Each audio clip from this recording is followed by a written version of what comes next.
Assalamualaikum warahmatullahi wabarakatuh.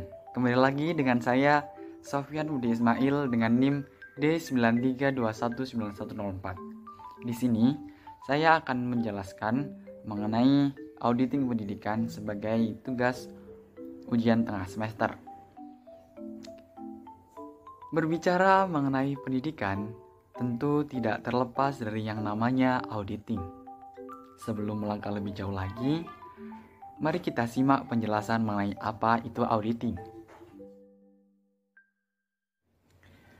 Auditing merupakan pemeriksaan dalam suatu organisasi, sistem, proses, ataupun produk yang melalui kompeten, objektif dan tidak memihak serta menyampaikan dengan menggunakan bukti-bukti agar kesesuaian antara laporan dengan kriteria yang telah ditetapkan, serta penyampaian hasil kepada pengguna yang bersangkutan. Pada suatu lembaga pendidikan, proses auditing sangatlah dibutuhkan, karena di dalam sebuah lembaga pendidikan perlu adanya seorang auditor yang bertugas mengaudit segala kegiatan yang ada di luar maupun di dalam lembaga pendidikan tersebut, demi kesuksesan dan produktivitas sebuah lembaga pendidikan. Audit merupakan bagian dari fungsi penjaminan mutu. Audit digunakan untuk melakukan penjaminan mutu pada saat melakukan proses evaluasi. Evaluasi ini dilakukan melalui serangkaian proses audit mutu dan hasilnya dilaporkan kepada pengambil kebijakan tingkat satuan pendidikan guna untuk ditindaklanjuti. Audit merupakan hal yang penting karena digunakan untuk mengkomparasikan fakta yang ada di lapangan dengan standar yang ditetapkan. Selain itu, hasil audit juga berguna sebagai laporan kepada pihak manajemen dalam melakukan peningkatan mutu pendidikan.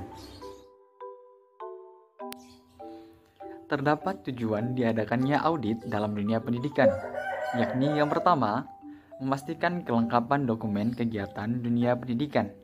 Yang kedua, memastikan ketepatan pencatatan dalam dokumen kegiatan dunia pendidikan. Yang ketiga, memastikan eksistensi kegiatan yang dicatat benar adanya. Yang keempat, memastikan kaidah-kaidah pencatatan telah sesuai. Yang kelima, memastikan setiap transaksi dalam laporan kegiatan dikelompokkan sesuai dengan jenisnya. Yang keenam, meminimalisir kesalahan dalam laporan kegiatan. Yang terakhir, mengungkap validitas dokumen kegiatan pendidikan.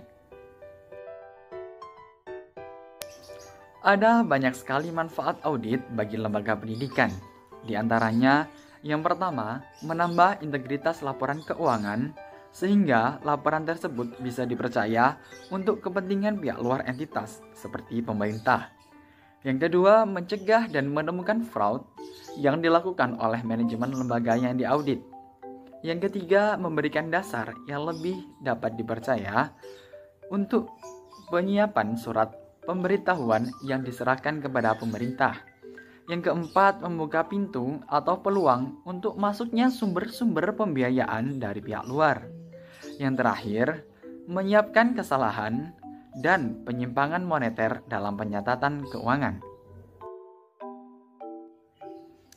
Peraturan Menteri Pendidikan atau Permendiknas Nomor 63 Tahun 2009 tentang Sistem Penjaminan Mutu Pendidikan atau lebih biasanya disingkat SPMP merupakan komitmen dalam meningkatkan mutu pendidikan di Indonesia. SPMP mendefinisikan penjaminan mutu sebagai kegiatan sistemik dan terpadu oleh satuan atau program pendidikan, penyelenggara, satuan atau program pendidikan, pemerintah daerah, pemerintah, dan masyarakat untuk menaikkan tingkat kecerdasan kehidupan bangsa melalui pendidikan. Secara umum, terdapat dua SPMP, yakni Sistem Penjaminan Mutu Pendidikan Internal dan Sistem Penjaminan Mutu Pendidikan Eksternal. SPMI atau Sistem Penjaminan Mutu Internal atau audit internal berarti proses identifikasi atau komparasi antara standar yang ditetapkan dengan pelaksanaan nyata yang terjadi di organisasi. Audit internal umumnya dipakai oleh pihak manajemen organisasi untuk melihat sejauh mana pelaksanaan rencana yang telah ditetapkan dapat berjalan dengan baik. juga untuk melihat secara dini faktor-faktor apa saja yang berpotensi sebagai resiko dan dapat menghambat keberhasilan pelaksanaan program suatu organisasi. Dalam konteks pendidikan, audit internal dilakukan oleh lembaga penjaminan mutu yang dibentuk oleh satuan unit pendidikan.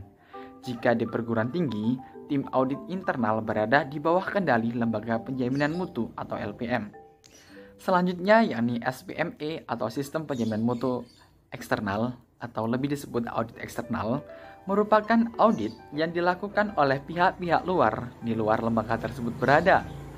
Audit eksternal berupaya melakukan penjaminan mutu secara terstandar berdasarkan kesepakatan-kesepakatan yang umumnya dimiliki oleh asosiasi-asosiasi atau lembaga mutu.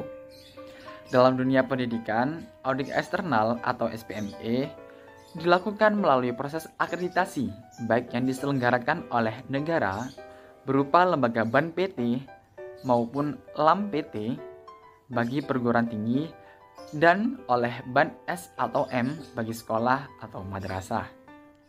Sekian penjelasan mengenai auditing pendidikan di Indonesia dari saya. Semoga bermanfaat dan sampai jumpa lagi. Wassalamualaikum warahmatullahi wabarakatuh.